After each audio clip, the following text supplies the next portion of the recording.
Want you to know I'm a man. Say the words and I'll say it again. Want you to know I'm a man you can depend upon. That's all I am. Wanted to show I'm a man. Say the word and I'll tell you again.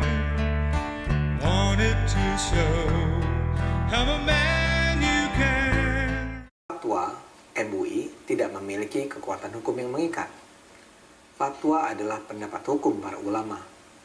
Dan kata lain yang menyatakan Ahmadiyah sesat adalah sekelompok ulama di MUI.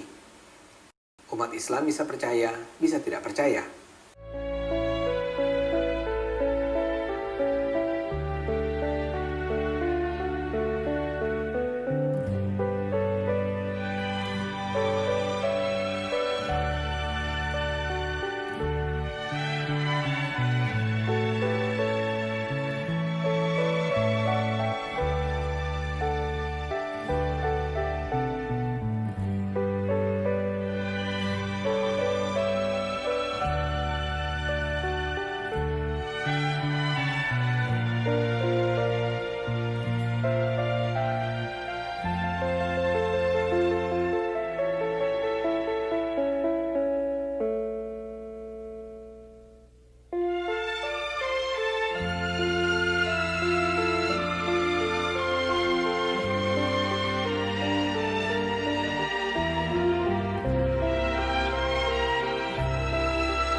Mereka meyakini Mirza Ghulam Ahmad sebagai Rasulullah setelah Nabi kita Muhammad SAW.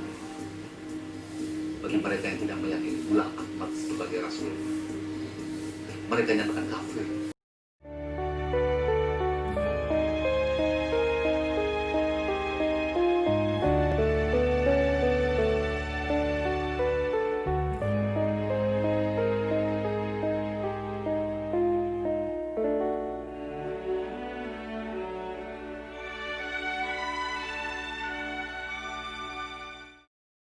Imam Mahdi ini kedatangannya sudah diberitakan oleh Nabi kita Sayyiduna Muhammad Sallallahu Alaihi Wasallam melalui hadis-hadis mutawatir, sehingga tidak pantas lagi untuk diragukan kesahihannya karena derajatnya sudah mencapai tingkat tawatur. Akan datang dari keturunanku yang akan memimpin dunia dan memenuhi dunia dengan keadilan.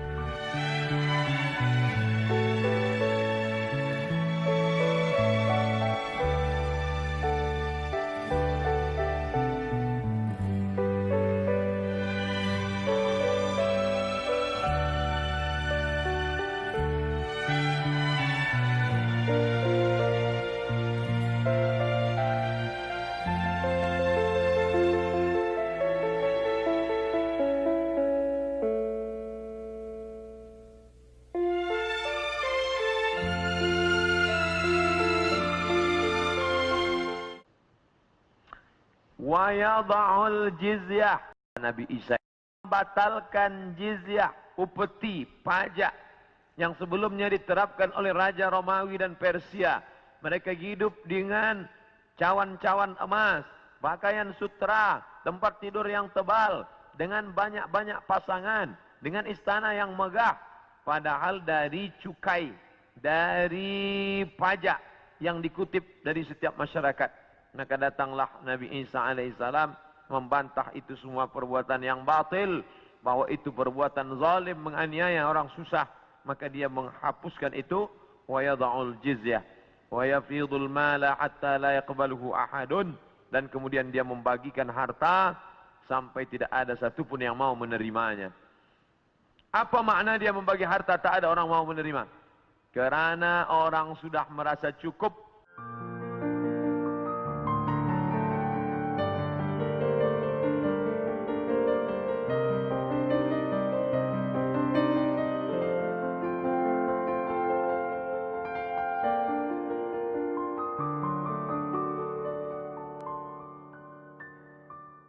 Nabi Isa datang tidak membawa syariat baru, tapi dia membatalkan syariat yang sudah dirubah oleh para pendeta. Nabi Isa alaihissalam tidak pernah mengaku dirinya Tuhan. Al-Masih ibnu Maryam illa rasul. Al-Masih tak lain tak bukan hanyalah seorang rasul. Nabi Muhammad sallallahu alaihi wasallam bercerita bahwa Nabi Isa ini akan datang menjadi pemimpin yang adil. Dia menghidupkan lagi sunnah-sunnah Rasulullah sallallahu alaihi wasallam. Karena dia datang sesudah Nabi Muhammad, maka dia sendiri pun ikut syariat Nabi Muhammad sallallahu alaihi wasallam. Ada sajadah panjang terbentang, hamba tunduk dan sujud. Di atas sajadah yang panjang ini diselingi sekadar interupsi, mencari rezeki. Apapun itu, Bi, rahmat satu-satunya pria yang bisa menerima kekuranganku.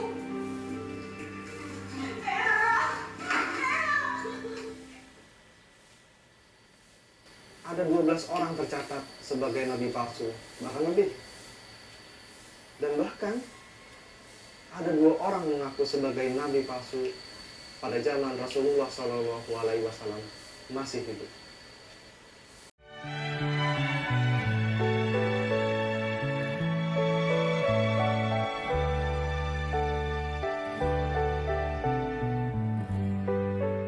Beranikah Anda mengaku sebagai nabi? Hazrat Mirza Ghulam Ahmad alaihissalam ribuan kali berani menyatakan dirinya nabi yang diangkat oleh malaikat Jibril. Apa tanda nabi Allah atau nabi palsu? Nabi Allah dijamin keselamatannya, dijaga, diawasi jutaan malaikat.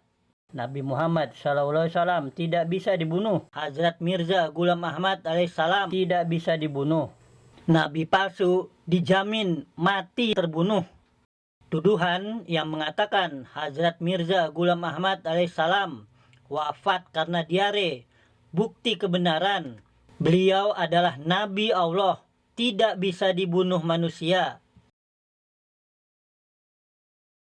Nabi besar Muhammad SAW wafat karena sakit sesudah puluhan kali berperang melawan kaum musyrik. Bukti kebenaran, beliau adalah Nabi Allah, tidak bisa dibunuh manusia.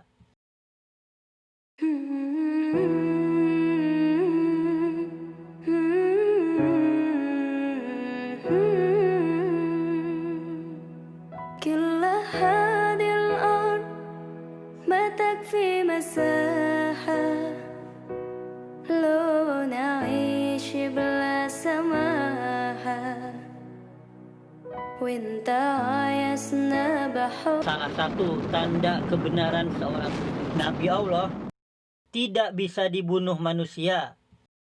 Tangan para penentangnya. Ibnu Katsir dalam tafsirnya menegaskan nabi palsu mati terbunuh dalam keadaan terbakar. Musailimah mati dibunuh. Menyempurnakan lagi janji Tuhan yang maha perkasa dalam surat Al-An'am 93. 1993, David Koresh di Amerika mati terbunuh dalam keadaan terbakar. Inilah siksa Tuhan yang pedih bagi manusia yang lancang, berani mengaku-ngaku dirinya telah diangkat sebagai nabi, rasulnya. Beranikah Anda mengaku sebagai nabi?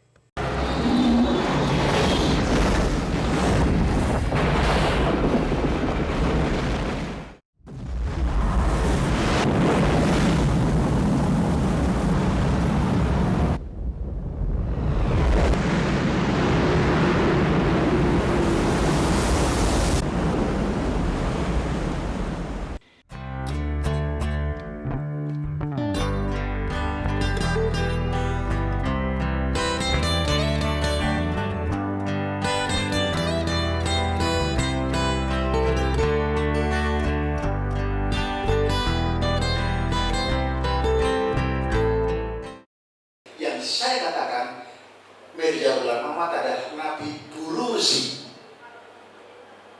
Pegang kata-kata saya. Nanti dibaca di buku saya halaman 103. 3 macam kenabian di mata Ahmadiyah Qadiyah.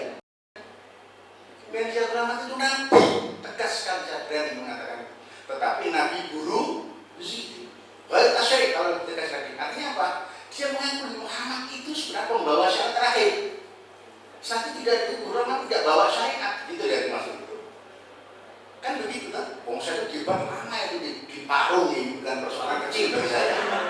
Iya saya tahu, tapi kita harus saling menghargai. Kita sholat, agama itu warisan dunia, bisa diikuti semua orang. Di sana itu bisa diambil buat siapa? Buat kebaikan semuanya. Nah, saling menghargai. Parah. Akidah lu parah. Ya, kita beda.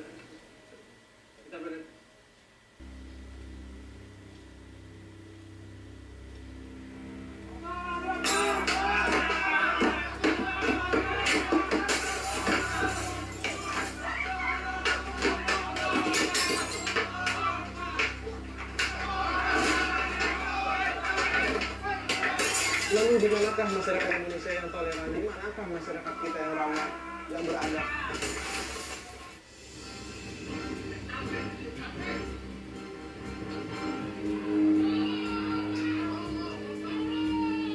Apa kata dunia kita membantai sesama saudara kita, walaupun mereka hanya penganut Ahmadiyah?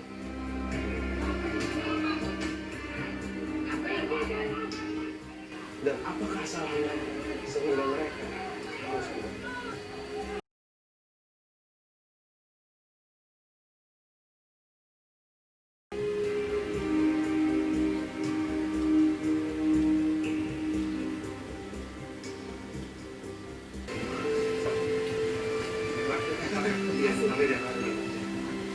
Pertanyaan di benak saya, apakah pernah Ahmadiyah mengambil hak orang lain? Apakah pernah Ahmadiyah mengambil hak orang lain? Kontribusi Ahmadiyah terhadap pemerintah itu sudah cukup besar. Konteksnya, Pak Mutari jadi menteri, ini juga saya di sini. Pak Mutari jadi menteri, nyusun tafsir, namanya apa? Tafsir Departemen Agama. Ada 2, Al-Quran dan terjemahnya dan Al-Quran dan tafsirnya. Salah satu di antara uraiannya di situ muqaddimahnya diambil persis dari The Holy Quran Arabic Text English Translation yang kamandernya Ahmadiyah Qadiyah. Daerah yang mau promosi ke 200 negara bisa melalui TV Muslim. Katanya dia lagi mau promosi ke seluruh dunia, nggak bayar. Nah, jadi kayaknya nggak bayar PBB-nya untuk ya.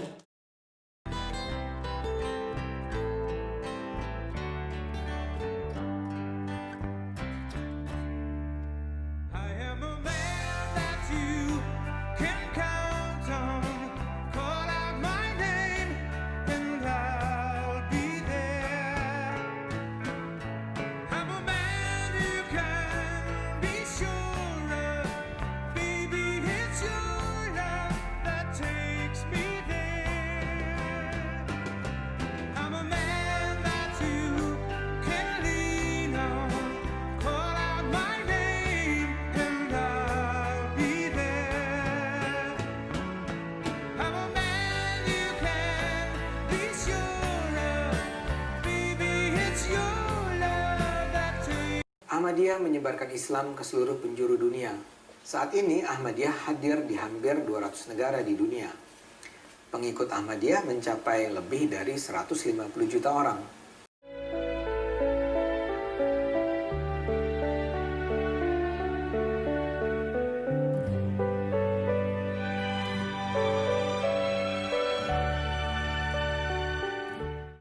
Apakah kita pernah mengambil hak orang lain? Apakah salah kaum Ahmadiyah sehingga mereka dibantai?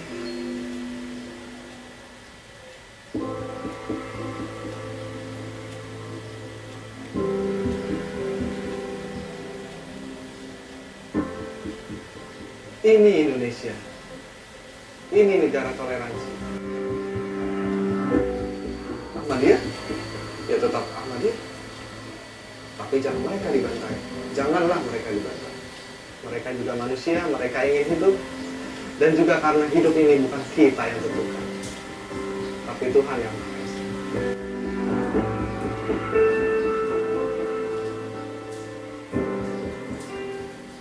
Dan wahai saudaraku, penganut Ahmadiyah, hendaklah kalian tersadar jika ajaran kalian sebenarnya belum berada di jalan yang lurus.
Mukmin, kami dengar, kami taat. Yahudi, kami dengar, kami tolak. Dan jangan sampai kalian bernasib sama seperti Romi dan Yuli. Mereka sudah menjadi api, tapi tetap saja mereka belum mendapat.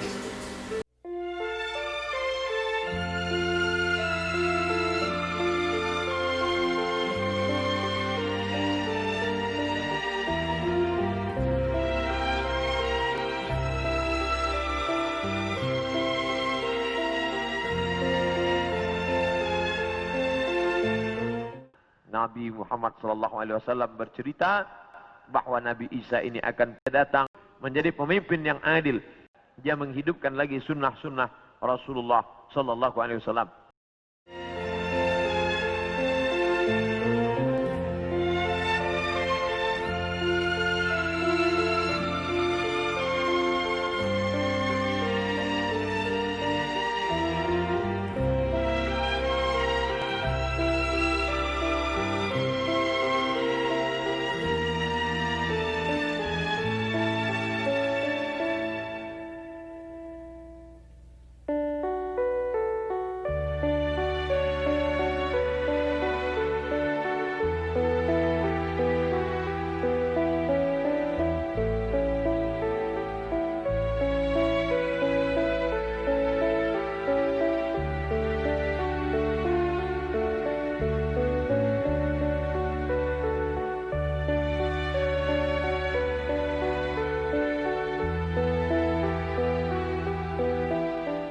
Saya pernah membaca 10 syarat baiat Ahmadiyah, yaitu semacam janji atau sumpah seorang muslim yang menyatakan diri sebagai pengikut Ahmadiyah.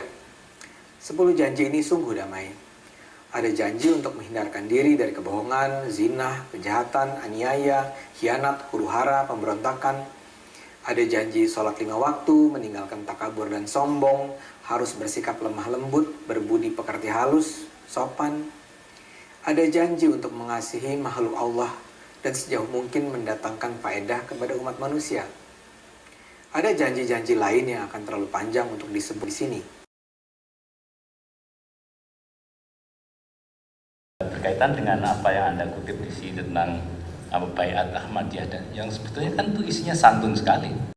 Betul-betul mencerminkan Islam yang rahmatan alamin seperti yang Anda tulis di sini.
Sabda Nabi Muhammad SAW, tidak terjadi kiamat sebelum umatku berlimpah harta sehingga orang kaya akan bersedekah emas. Tetapi tidak ada lagi yang mau menerimanya. Mukmin, kami dengar, kami taat. Yahudi, kami dengar, kami tolak.